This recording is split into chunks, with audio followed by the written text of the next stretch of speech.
The HOA sealed off my cabin gate thinking they'd won, but they forgot one small detail. I owned the only bridge out, and without it, they were trapped in their own neighborhood. That's when everything exploded. I still remember the first time I laid eyes on that cabin. It was tucked away in a dense patch of forest, far from the noise of town and surrounded by towering pine trees that seemed to protect it from the rest of the world. There was something about the quiet that pulled me in, a peace I hadn't felt in years.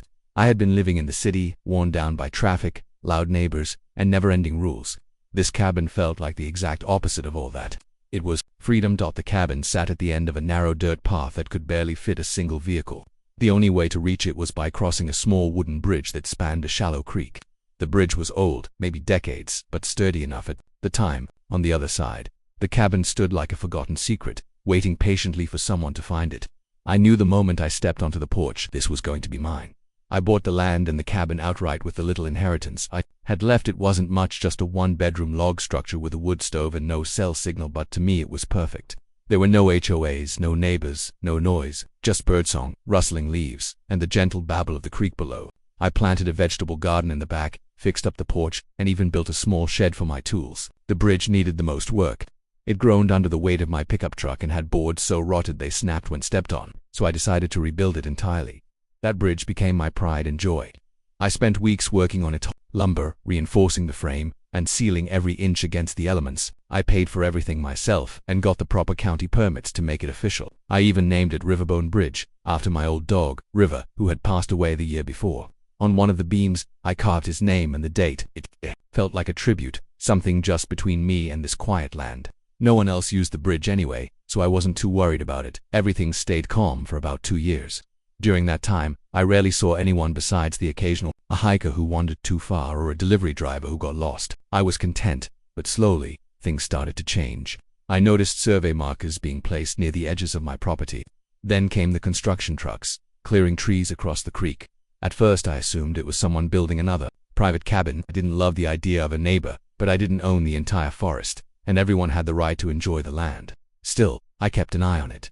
Within a few months, roads were paved where there used to be nothing but forest. More cabins popped up, first one, then 3, then a full row. It wasn't long before signs appeared: Pine Ridge Woodland Estates Private Community. I hadn't realized it at first, but a full-blown neighborhood was being built just beyond the trees. They called it an eco-friendly mountain community, but it looked more like a retreat for wealthy vacationers. Tall fences went up, solar-powered gates, even a community clubhouse with a tennis court. I didn't pay much attention to it at first because I figured they'd stay on their side, and I'd stay on mine. But I underestimated the reach of their HOA. They moved fast, organizing, voting, enforcing. I began receiving letters, first addressed to resident, then to my name. They talked about design compliance, shared road maintenance, and community standards. I tossed them in the trash.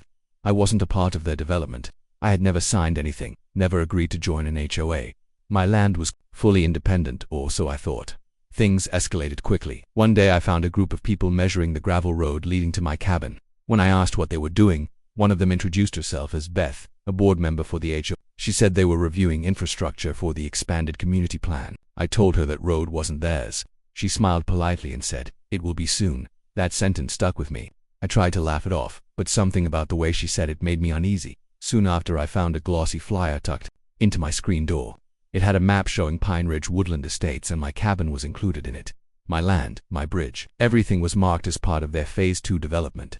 That was the first time I felt real anger. I marched into the county land office the next day and had them confirm what I already knew. I was not part of Pine Ridge. My parcel was legally separate. I owned the land, the road, and the bridge. I had the documents to prove it. Still, the letters kept coming. Then came the worst part. I went to town one morning to stock up on supplies, just a regular trip. When I returned that afternoon, I saw something that made my heart drop. A thick steel plate had been welded across my wooden gate, blocking the entrance to my property. A red sticker in bold letters read, "Sealed HOA Enforcement Action." My jaw tightened. I had never been so furious in my life. This was beyond a joke. They had trespassed onto my land and shut me out of my own home. I stood there for a long time, staring at that gate. Then, as if it couldn't get worse, a golf cart rolled up, and out stepped Clay, another board member. He looked proud of himself. "You can't have a non-compliant gate in HOA territory," he said, arms crossed. "We voted to include your property. It's all official now." That's when I realized they really believed they could take what wasn't theirs just by voting. They thought they had power over me. But what Clay and his friends didn't know was that I still had one powerful card to play: the bridge. I owned it. every inch, and without it, they had no way out. They had sealed my gate, but they'd trapped themselves too, and soon, they'd find out exactly what that meant. I didn't sleep much that night. I kept thinking about that steel plate welded across my gate, the way it gleamed under the setting sun, like some kind of cruel trophy.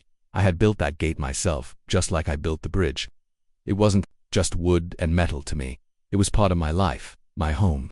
And now it was sealed shut like I was some kind of trespasser on my own land. But even more than the violation itself, it was the smugness that stung the most. Clay's face, the way he stood there, so sure of himself, so confident that their vote meant more than my deed.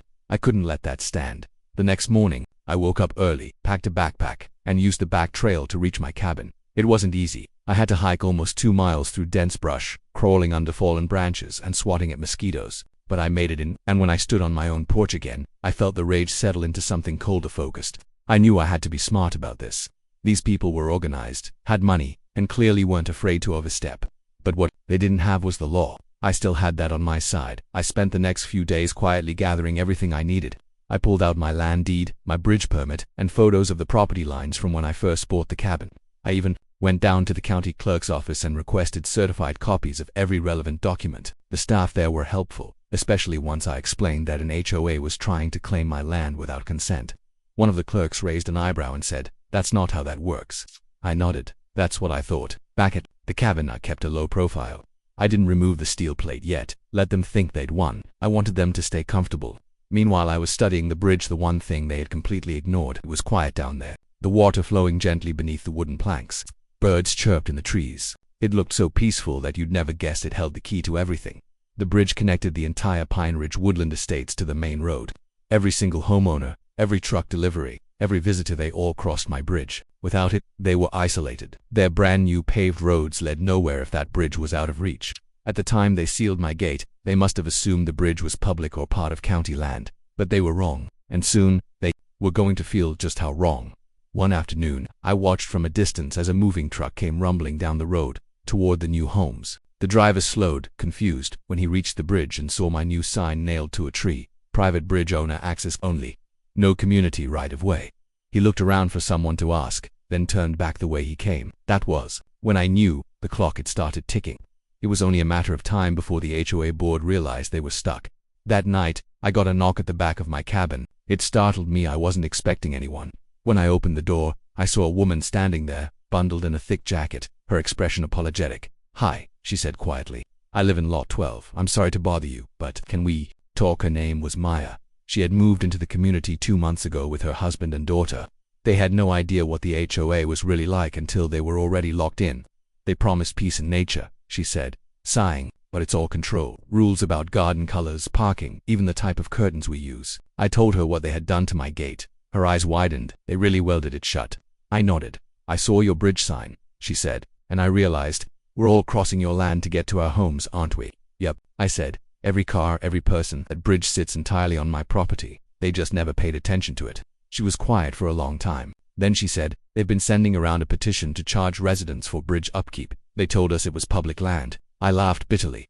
"It's as private as it gets. I built it. I paid for it. And now they're trying to steal." It was stood on my porch for a while, listening to the wind through the trees. "They made a big mistake," she said finally. "They thought they could absorb you without a fight. They're going to regret that." I said. The next day, I visited the sheriff's office with my documentation. The deputy listened carefully as I laid it all out: the illegal sealing of my gate, the forged maps, the unauthorized land claim. When I mentioned the bridge, he looked up sharply. "Why to own the only access bridge to Pine Ridge?" I nodded. He whistled low. "That's going to be a problem for them." He promised to file a report and gave me the number for the county attorney. With every step I was building pressure. I knew better than to go for revenge directly. That wasn't the goal. The goal was leverage.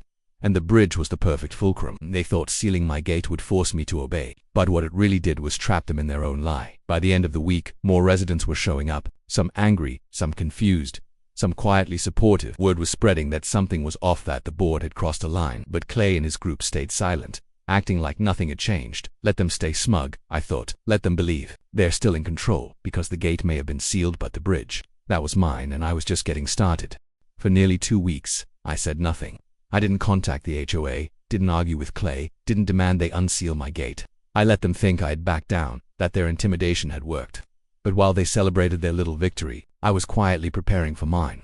I had lived a quiet life up to this point. But if there's one thing I've learned, it's that when someone tries to box you into a corner on your own land, you don't scream, you sharpen your tools and wait. The bridge became my center of focus. My land deed showed it clearly start to finish. It rested fully within my boundary lines. No easement, no shared access. It was mine, and no one had legal rights to cross it. For years, I had allowed it because it didn't matter, but now, they had pushed me too far, and it was time to show them that every action has a cost. I walked the length of the bridge that Monday morning, running my fingers along the handrails I had sanded myself years ago. River's name was still carved into the beam beneath the first post. It reminded me of why I had come here in the first place: for peace, for freedom, for a life unchained. They thought they could strip that away with some vote and a few angry letters they didn't understand. This land wasn't just property, it was part of me. That afternoon, I went to the hardware store in town. I bought heavy-duty locks, steel fencing, and a brand new set of signs. Private property, no trespassing, access by owner permission only, and trespassers will be prosecuted. The clerk rang me up with a raised eyebrow. "Trouble at the cabin?" he asked. I gave him a half smile. "Just fixing a few boundary issues." Over the next 2 days, I built a new gate at the start of the bridge. Stronger, taller, and unbreakable. This one wasn't wood, it was reinforced steel, set in concrete. I installed motion sensor cameras on trees near the entrance and wired them to a battery pack and a local hard drive. Then, I mounted my signs, one by one, where no one could miss them. Finally, I chained the gate shut, locked it tight, and stood back to admire my work. The road that once flowed freely through my land now stopped cold. No warning, no shortcut, just a wall of steel and a message: you don't belong here anymore. The impact was immediate. On the third day, I heard the honking. A delivery van sat idling on the other side of the bridge, the driver pacing in front of the gate, phone in hand. I stayed out of sight, watching from a trail camera feed. He eventually gave up, turned around, and drove back the way he came. That night, I checked the HOAs online for him, publicly accessible. Thanks to a resident tip, and saw the first signs of panic. Can't get groceries delivered, what's going on with the bridge? Anyone else having issues with Amazon or Instacart? The gate is locked. Is that legal? I grinned to myself. The avalanche had begun. 2 days later, the complaints turned to outrage. People couldn't get to work on time. A school bus had to turn around after the driver found the road blocked. Residents were carpooling through a muddy maintenance trail on the backside of the property, meant only for emergency vehicles. It wasn't sustainable, and Clay had gone silent. That weekend, Maya came back. She knocked again on the rear door of my cabin, this time with a small box of pastries in hand. "Peace offering," she said, and ... a heads up. We sat on the porch while she told me everything. The HOA had held an emergency board meeting that morning. Several residents had demanded to see the original plans that supposedly included my property. When the maps were finally produced, they were marked with dotted lines and handwritten notes. No official stamps, no signatures, nothing legal. The entire attempt to absorb my land had been built on fake documents and bluffing. The HOA board had known they couldn't legally force me in. They just assumed I wouldn't fight. "They really thought you'd roll over," Maya said, shaking her head. "Now the whole community is turning against them." I told her about the new gate, the legal filings, and the sheriff's visit. She looked impressed. "You planned this well." "I had to," I said. "They don't care about right or wrong. They care about control." That evening, just before sunset, I got my first formal visitor, Clay. He showed up alone, walking across the bridge with a clipboard in hand and his shirt tucked a little too neatly. I met him at the new gate. He looked it up and down, trying to hide his frustration. "You've made your point," he said coolly. "But let's be adults. Let's work something out." I stayed silent. "We can offer compensation," he continued. "We'll pay for shared access. Maybe even add your property to the HOA officially, full rights, voting privileges, road upkeep." "You already sealed my gate," I interrupted. "You declared my home part of your community without my permission, and now you want to pretend it never happened." Clay hesitated. "We were trying to create order." "No, you were trying to claim something you didn't own. You thought I was weak. You thought I was alone." His face twisted slightly, trying to hold his calm. "We're willing to negotiate." I stepped forward, leaned on the gate, and looked him in the eye. "The bridge stays closed. You can have your meetings, your signs, your little rules, but from now on, you do it without me. No more access, no more shortcuts. You built your kingdom around me, Clay, but I own the drawbridge." He opened his mouth to speak, then stopped. There was nothing left to say. He turned and walked away, slower than before, and I watched him go, one step at a time, across a bridge he no longer had the right to cross. Clay didn't come back after that day, at least, not in person. But his silence didn't mean peace, it meant strategy. The following week was filled with noise, just not the kind you could hear. HOA notices started popping up in Pine Ridge, residents' mailboxes, ongoing negotiations regarding bridge access, board statement on infrastructure challenges, and unauthorized obstruction of community road.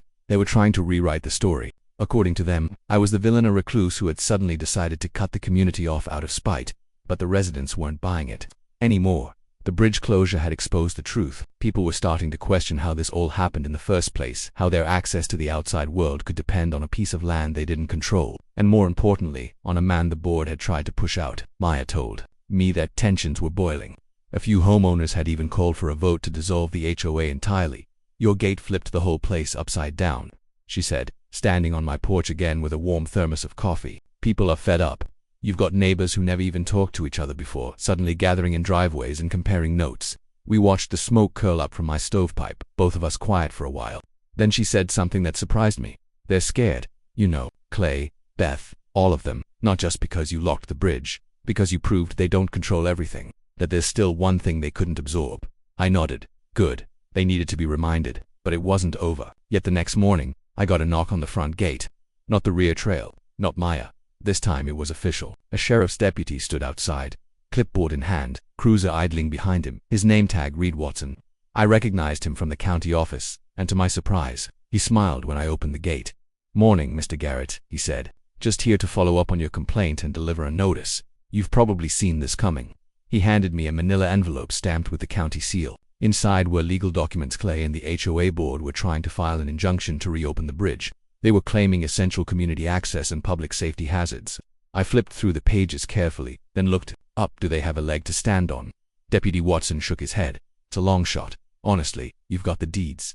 They know that, but they're hoping to stall, maybe pressure you. I wouldn't worry too much. Still, it stung. Even now, after everything they'd done, they were doubling down instead of owning their mistake. The very people who had trespassed, welded my gate shut, and lied to their neighbors were now trying to paint themselves as victims.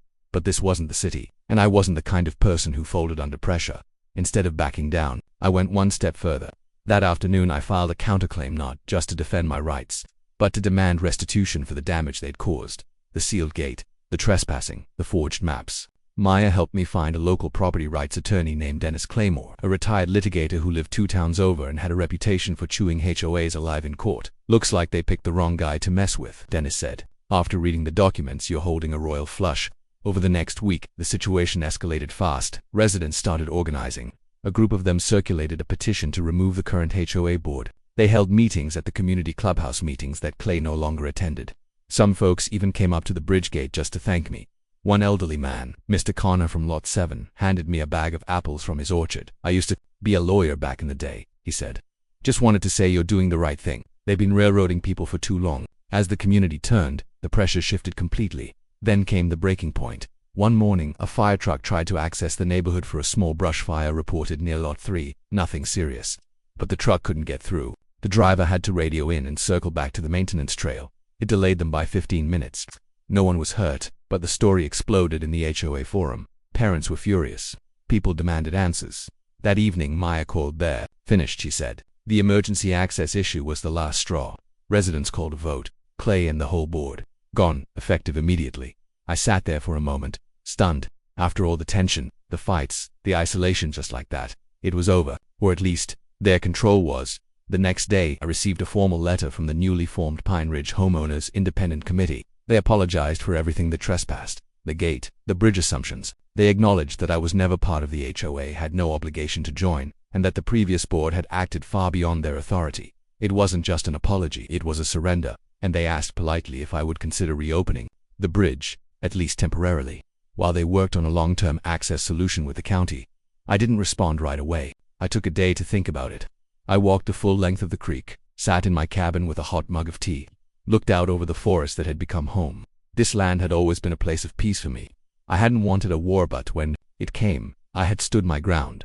And now, the land was mine again, in every sense of the word. The next morning, I walked to the bridge, unlocked the gate, and left a single new sign on the post. Access granted by permission.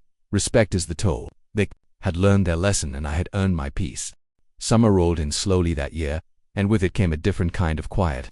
Not the uneasy silence of conflict, but the peace that comes after standing your ground and winning. The trees seemed greener, the creek ran clearer, and for the first time in a long time, I felt like the land had exhaled right along with me.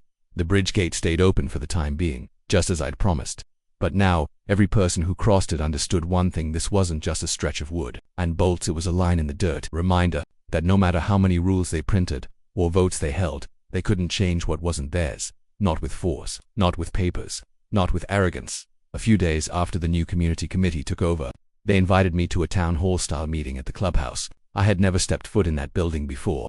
It sat on land that had once been open forest, now covered in manicured lawns and paved walking paths. I considered ignoring the invitation, but curiosity won out, and besides, I wanted to look Clay's ghost in the eye. If he had the nerve to show up, he didn't. Clay had reportedly sold his cabin and left Pine Ridge entirely. Beth, the other board member who had co-signed the vote to seal my gate, quietly resigned and moved out shortly after. What remained were the people neighbors who were no longer strangers.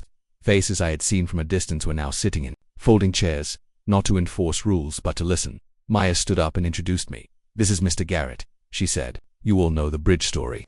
But more importantly, you should know he never wanted a fight. He just wanted to be left alone. And we didn't respect that. Now we're building a community that listens first and votes later." There was a round of honest applause, not forced, not polite, real. I stood up and spoke for a minute or two, told them the story from my side, the cabin, the bridge, the letters, the moment I came home to a gate sealed shut on my own land. I kept my tone. Calm. I didn't want revenge. That part of the story was over. What I wanted now was clarity. "I'm not asking for friendship," I told them. "I'm not asking to be a part of your community. All I ask is respect. That means understanding that some people move to the woods to be left alone, and that's not a problem to fix. That's freedom." After the meeting, a few folks came up and shook my hand. Mr. Connor gave me another bag of apples. A woman from Lot 4 offered to help repair some fencing I had around the creek. Slowly, the mood around Pine Ridge began to shift, less controlling, more cooperative. The power-hungry culture that Clay had built was being dismantled one conversation at a time. By midsummer, I had taken down most of the no trespassing signs, except the one on the bridge post. "Respect is the toll." That one stayed. People actually started to refer to it by name, Garrett's Bridge, and sometimes I'd catch kids walking their bikes across it, waving at me as they passed. I didn't wave back every time, but I didn't stop them either. It felt like things had found a balance. Dennis Claymore, my attorney, called to tell me the county court had officially dismissed the HOA's injunction. My land remained fully private, unincorporated, and protected. The court had even issued a statement calling the HOA's actions an aggressive overreach with no legal foundation. That single line was more satisfying than any apology. The rest of the summer was spent fixing things. I replaced the old garden fence that had fallen during the storm, repaired a corner of the roof where a raccoon had been nesting, built a bench under the largest tree on the property, River's favorite spot back when he was still around. I even carved his name into the bench leg to match the bridge beam. It felt right, grounding, like the land and I were healing together. One afternoon in late July, I was sitting on the porch sharpening a blade when Maya showed up again, this time with her daughter in tow. The little girl, maybe 10 years old, ran up the porch steps and held out a drawing. It was crayon on printer, paper, a cabin, a bridge, trees, and a big sun in the sky. "This is your home," she said with a big smile. "And that's the bridge that saved everybody." I laughed softly. "Is that what they're saying now?" Maya shrugged. "Well, it kind of did. You locking that bridge forced a lot of people to wake up. They were letting control take over their lives. Now they've got gardens growing, neighbors talking, kids playing together. That bridge, it wasn't just wood, it was a message." I taped the drawing up inside my cabin window, not because I needed the praise, but because it reminded me of something important. That standing your ground can echo beyond your fence line.